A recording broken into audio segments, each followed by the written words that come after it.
সবাইকে স্বাগত দীপ্ত সংবাদের সাথে রয়েছে দোলা ডলরেস। শুরুতেই জানাবো সংবাদ শিরোনাম।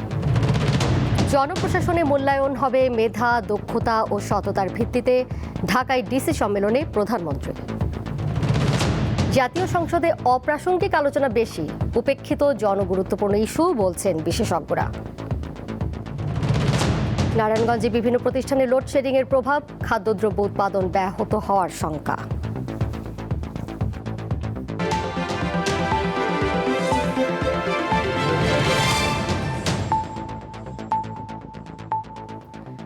মেধা, দক্ষতা ও সততাই হবে জনপ্রশাসনে নিয়োগ ও মূল্যায়নের মূলনীতি।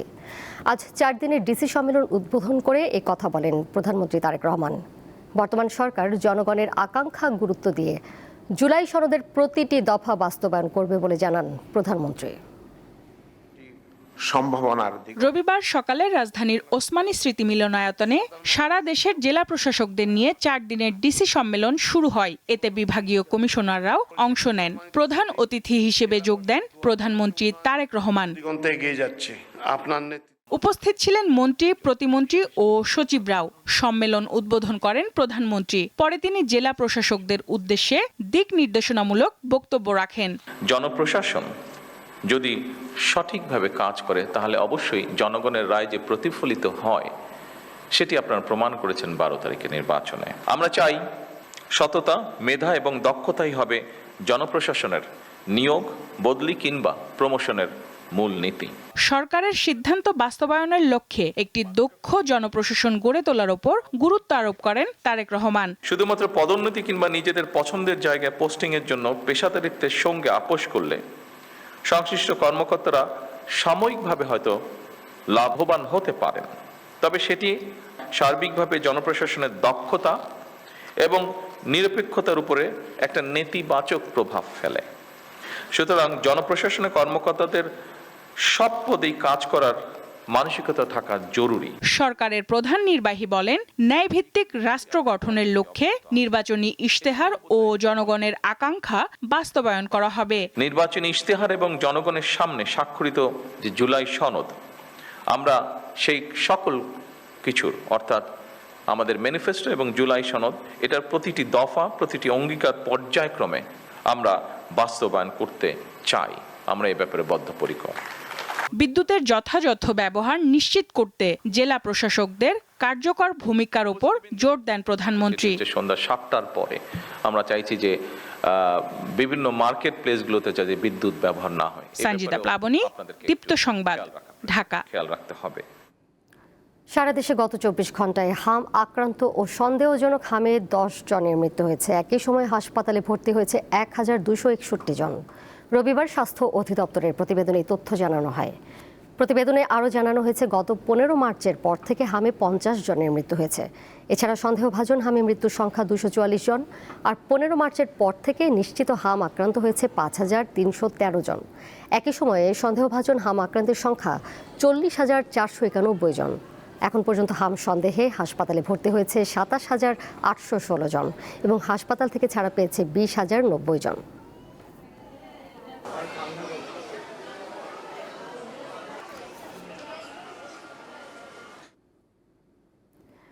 ত্রয়োদশ জাতীয় সংসদের প্রথম অধিবেশন শেষে বিশেষজ্ঞরা বলছেন, সংসদ অপ্রাসঙ্গিক বিষয় পূর্ণ টকিং ক্লাবে পরিণত হয়েছে। জনগণের স্বার্থ সংশ্লিষ্ট বিষয়ে আলোচনার চেয়ে বাগাড়ম্বর বেশি হয়েছে। তারা বলছেন, বিরোধী দল সরকারের সাথে মিলেমিশে চলনীতিতে থাকাই নিশ্চিত হয়নি সরকারের জবাবদিহিতা। উপেক্ষিত থেকে গেছে হামে প্রায় 300 শিশুর মৃত্যু, জ্বালানি তেল সংকট এবং অন্তর্বর্তী সরকারের করা চুক্তির বিষয়ে। আমার পাশেই জাতীয় সংসদ, যেখানে প্রতিধ্বনিত হওয়ার কথা সাধারণ মানুষের কণ্ঠস্বর। কিন্তু সংসদের প্রথম অধিবেশন বিশ্লেষণ করলে প্রশ্ন ওঠে, জাতীয় সংসদের আলোচনার কেন্দ্রবিন্দুতে সত্যি কি ছিল সাধারণ মানুষের সমস্যার কথা? জাতীয় সংসদের গুরুত্বপূর্ণ ইস্যুগুলোতে গঠনমূলক আলোচনার পরিবর্তে প্রায় দেখা গেছে উত্তপ্ত বাকবিতণ্ডা, এমনকি ওয়াকআউটের মতো ঘটনাও। আপনারা সারা জীবন ইসলামের নামে রাজনীতি করে লাস্টে এসে বলছেন আমরা শরিয়া আইন চাই না। আপনারা 6 বলে 12 রান করেছেন, কিন্তু এর আগের 300 রান আমরা সবাই মিলে করেছি।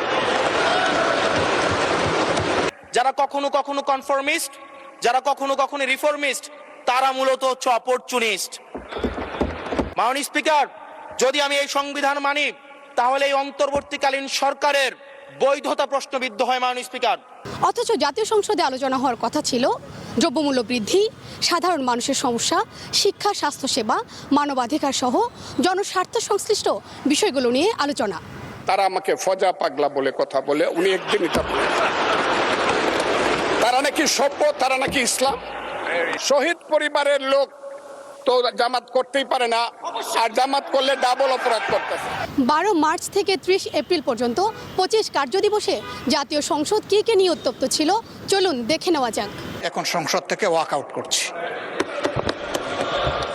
সংসদের মূল কাজ আইন প্রণয়নের পাশাপাশি জনগণের সমস্যার সমাধান হলেও প্রথম অধিবেশনে রাষ্ট্রপতির ভাষণের প্রতিবাদে বিরোধী দলের ওয়াকআউট, মুক্তিযুদ্ধ নিয়ে বিতর্ক, জুলাই চেতনা বাস্তবায়ন, গণভোট, সংবিধান সংশোধন নাকি সংস্কার, এমন সব বিষয় নিয়ে সরব ছিল সংসদ।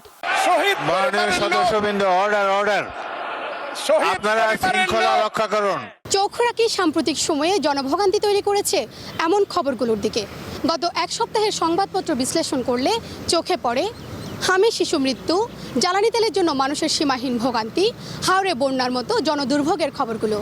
দ্রব্যমূল্যের ঊর্ধ্বগতিতে সাধারণ মানুষের নাভিশ্বাস, জ্বালানি তেলের সংকট, গ্রাম পর্যায়ে ভয়াবহ লোডশেডিং, হামের প্রভাবে প্রায় 300 শিশুর মৃত্যু, জলাবদ্ধতা কিংবা ব্যাংকিং খাতের অনিশ্চয়তার মতো বিষয়গুলো সংসদে বিস্তৃত পরিসরে গুরুত্ব পায়নি।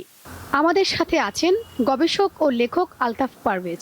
তার কাছে জানতে চাইব, এই সংসদ জনগণের কথা কতটুকু বলতে পেরেছে। রাষ্ট্র সংস্কারের বিষয়গুলো যেগুলো ছিল জুলাই অভ্যুত্থানের বড় প্রত্যাশার জায়গা, সেগুলো এখন এই সংসদে ফয়সালা হলো না গত 2.5 মাসে।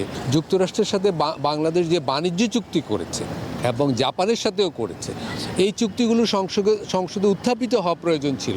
কারণ এই চুক্তিগুলো নিয়ে অনেক কথা হয়েছে, বলা হচ্ছে যে এই চুক্তিগুলোতে বাংলাদেশের সার্বভৌমত্ব, অর্থনৈতিক সার্বভৌমত্ব অনেকখানি লঙ্ঘিত হয়েছে। 10টি বোয়িং বিমান যুক্তরাষ্ট্র থেকে কেনার কাজে সরকার সিদ্ধান্ত নিয়েছে।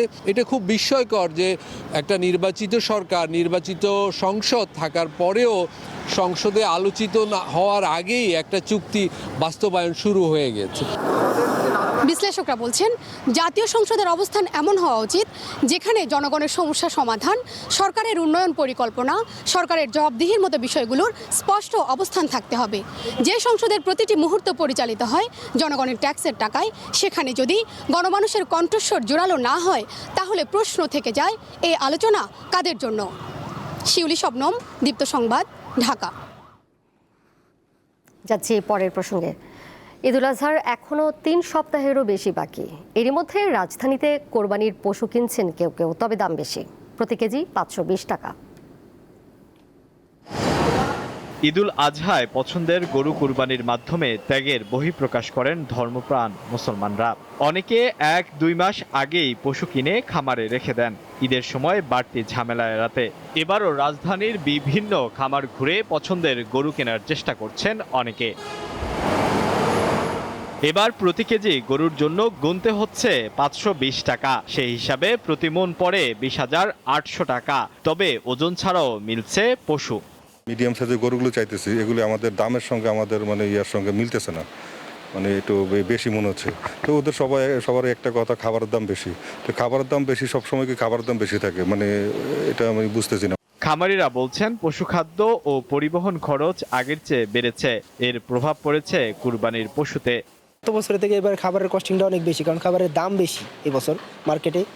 তো প্রতি বছর যেরকম থাকে কুরবানির আগে দামটা বেড়ে যায়, কিন্তু এই বছর অনেক শুরু থেকে দাম বাড়তি, যার কারণে সেটা তো গরুর উপরে পড়ে, সেটা আপনারাও জানেন। ঢাকার বাইরে থেকে বিভিন্ন জায়গা থেকে সংগ্রহ করি, সেখান থেকে কিন্তু আমাদের গাড়ি প্রতি ট্রান্সপোর্ট খরচ প্রায় 50 to 60% বেশি, যার কারণে সেটা কিন্তু আলটিমেটলি গরুর উপরেই পড়তেছে।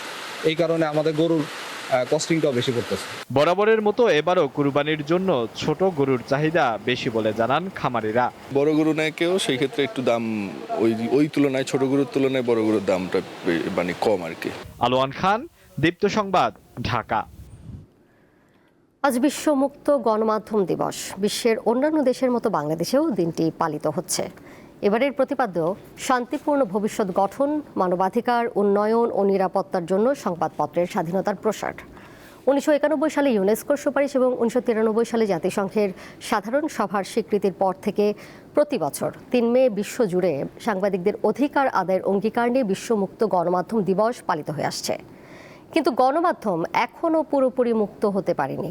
বাংলাদেশ সহ বিভিন্ন দেশে সাংবাদিকতার জন্য গণমাধ্যমের অনেক কর্মীকে জেল, জরিমানা, নিপীড়ন এবং মামলা হামলার শিকার হতে হয়েছে। কেউ কেউ হত্যাকাণ্ডের শিকারও হয়েছেন।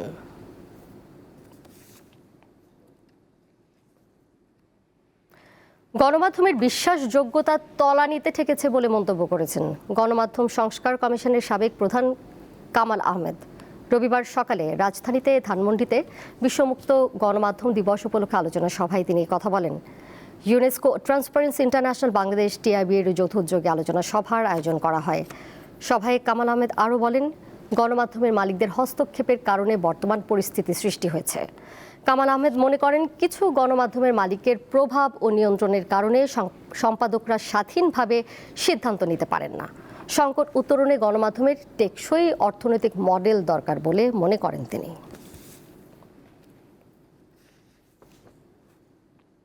আর্থিকভাবে যখন আমাদের নির্ভরশীলতা আমরা নিজেদের উপরে দাঁড়াতে পারবো না, সরকার বা অন্য কোনো গোষ্ঠীর আর্থিক সহায়তার উপর নির্ভরশীল হয়ে পড়ব, তখনই আমাদের স্বাধীনতা সেখানে কম্প্রোমাইজ হবে, সেখানে ঘাটতি হবে, সেখানে ছাড় দিতে হয়। সিলেটের দক্ষিণ সুরমায় ট্রাক ও পিকআপ ভ্যানের মুখোমুখি সংঘর্ষে 8 জন নিহত হয়েছেন। সকালে সিলেটের দলিবাজার এলাকায় এই ঘটনা ঘটে। নিহতরা সবাই নির্মাণ শ্রমিক। দক্ষিণ সুরমা থানা পুলিশ ও স্থানীয়রা জানিয়েছে, নিহত শ্রমিকরা পিকআপ ভ্যানে সিলেট থেকে সুনামগঞ্জের দিকে যাচ্ছিলেন। ট্রাকটি কাঁঠাল বোঝাই ছিল। পরে মরদেহগুলো Sylhet MAG Osmani medical college হাসপাতালের মর্গে নেওয়া হয়।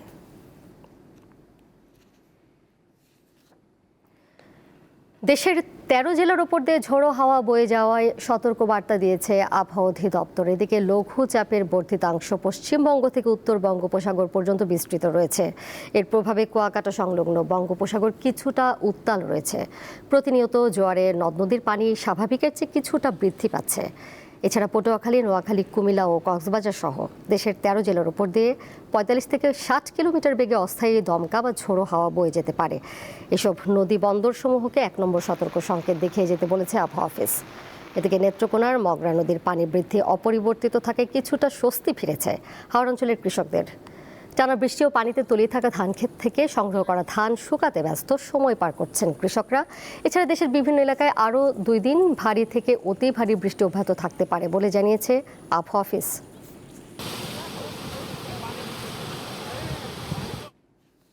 এবার কেওয়াই স্টিল চট্টগ্রাম সংবাদ।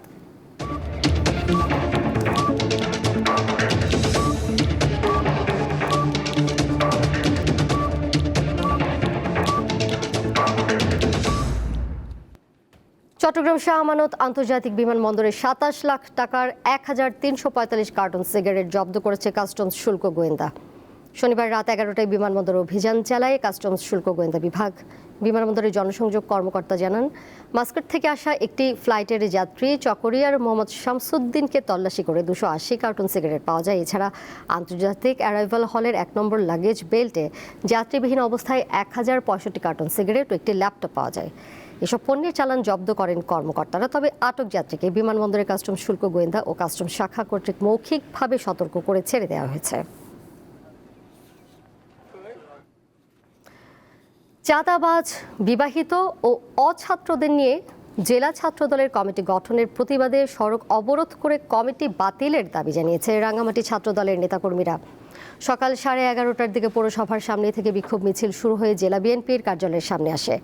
পরে সড়কে আগুন জ্বালিয়ে অবরোধ করেন তারা। পরে দুপুর 1:45টার দিকে জেলা বিএনপির নেতাদের আশ্বাসে অবরোধ তুলে নেন বঞ্চিত ছাত্র নেতারা। কেন্দ্রীয় ছাত্রদলের নেতারা অর্থের বিনিময়ে নতুন কমিটি ঘোষণা করেছে বলেও অভিযোগ করেন আন্দোলনকারীরা।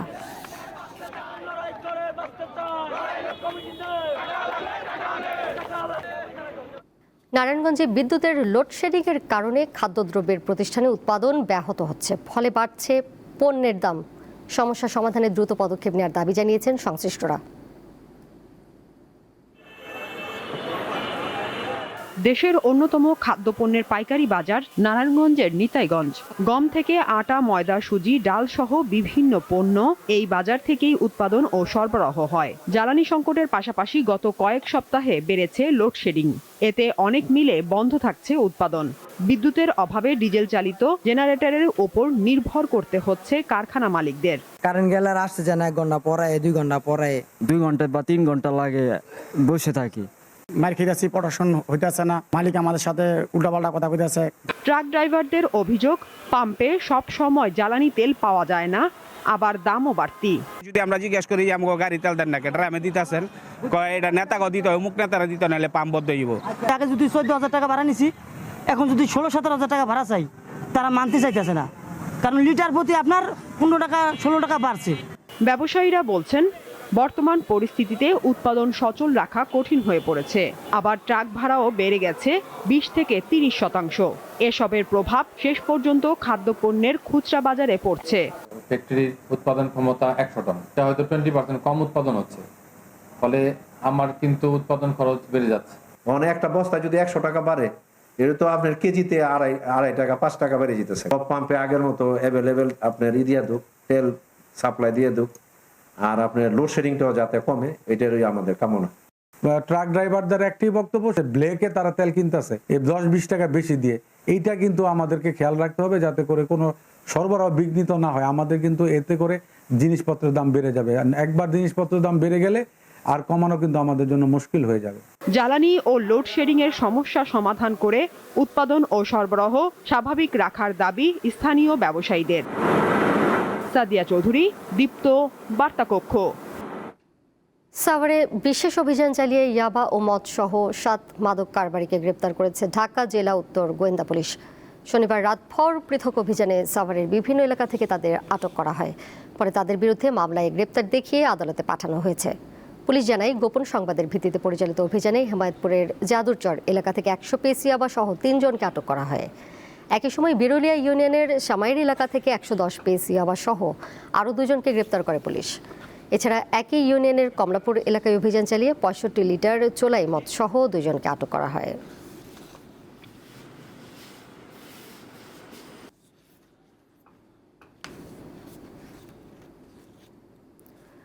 আন্তর্জাতিক প্রসঙ্গ। যুদ্ধ স্থায়ীভাবে বন্ধের লক্ষ্যে যুক্তরাষ্ট্রের কাছে 14 দফার একটি শান্তি প্রস্তাব পাঠিয়েছে ইরান। এটি দ্রুত পর্যালোচনার ঘোষণা দিয়েছেন যুক্তরাষ্ট্রের প্রেসিডেন্ট ডোনাল্ড ট্রাম্প। তবে প্রস্তাবটি গৃহীত হওয়ার সম্ভাবনা নিয়ে তিনি সংশয় প্রকাশ করেছেন। সম্প্রতি ইরানকে 9 দফার একটি শান্তি প্রস্তাব দেয় যুক্তরাষ্ট্র। তেহরান এর জবাবে 14 দফার প্রস্তাব দিল। এতে হরমুজ প্রণালী উন্মুক্ত করা এবং নৌ অবরোধ তুলে নেওয়ার পাশাপাশি পারমাণবিক কর্মসূচি নিয়ে আলোচনা পরবর্তী সময়ের জন্য তুলে রাখার কথা বলেছে ইরান। পাকিস্তান সরকারের মধ্যস্থতায় এই কূটনৈতিক প্রক্রিয়া চলছে। এদিকে লেবাননের ভূখণ্ডে অবস্থানরত ইসরায়েলি বাহিনীর অবস্থান লক্ষ্য করে একের পর এক হামলা চালাচ্ছে হিজবুল্লাহ।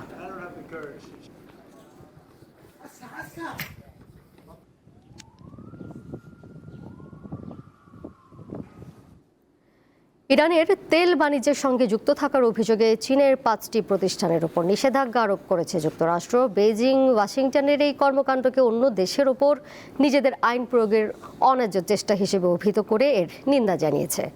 যুক্তরাষ্ট্রের নিষেধাজ্ঞার পাল্টা ব্যবস্থা নেওয়ার ঘোষণা দিয়েছে চীন, তবে তা কিভাবে কার্যকর হবে সে বিষয়ে স্পষ্ট তথ্য পাওয়া যায়নি। এপ্রিলেও ইরানি তেল কেনার অভিযোগে চীনের হেংলি পেট্রোকেমিক্যালের বিরুদ্ধে নিষেধাজ্ঞা আরোপ করেছিল যুক্তরাষ্ট্র। মূলত তেল বিক্রি থেকে ইরানের আয় কমানোর লক্ষ্যেই ওয়াশিংটন এই পদক্ষেপ নিয়েছে, কারণ ইরানের তেলের বড় ক্রেতা চীন।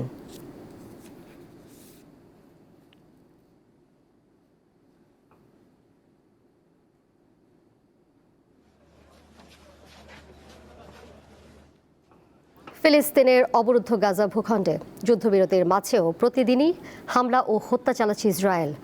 উপত্যকাটিতে সবশেষ হামলায় আরও 7 জন নিহত হয়েছেন।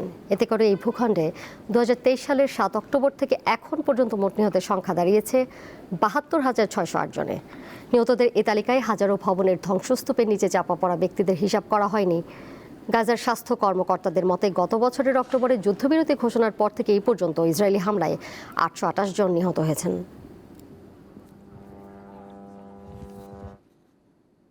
খেলার খবর। বিশ্ব টেস্ট চ্যাম্পিয়নশিপ 2025-27 চক্রের অংশ হিসেবে 2 ম্যাচের সিরিজ খেলতে বাংলাদেশে এসে পৌঁছেছে পাকিস্তান দল। সকালে প্রথম ভাগে ঢাকায় পা রেখেছে দলটি, তবে PSL এর ফাইনাল থাকায় বাকি সদস্যরা আসবেন পরের দফায়। এই সফরে পাকিস্তান দল 2টি টেস্ট ম্যাচ খেলবে স্বাগতিক বাংলাদেশের বিপক্ষে।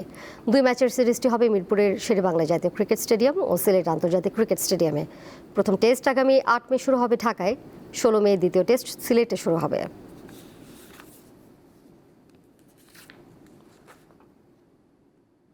এর সাথে শেষ করব দীপ্ত সংবাদ। যাবার আগে শিরোনামগুলো জেনে দিব আরও একবার। জনপ্রশাসনে মূল্যায়ন হবে মেধা, দক্ষতা ও সততার ভিত্তিতে, ঢাকায় ডিসি সম্মেলনে প্রধানমন্ত্রী। জাতীয় সংসদে অপ্রাসঙ্গিক আলোচনা বেশি, উপেক্ষিত জনগুরুত্বপূর্ণ ইস্যু বলছেন বিশেষজ্ঞরা। নারায়ণগঞ্জে বিভিন্ন প্রতিষ্ঠানে লোডশেডিংয়ের প্রভাব, খাদ্যদ্রব্য উৎপাদন ব্যাহত হওয়ার শঙ্কা।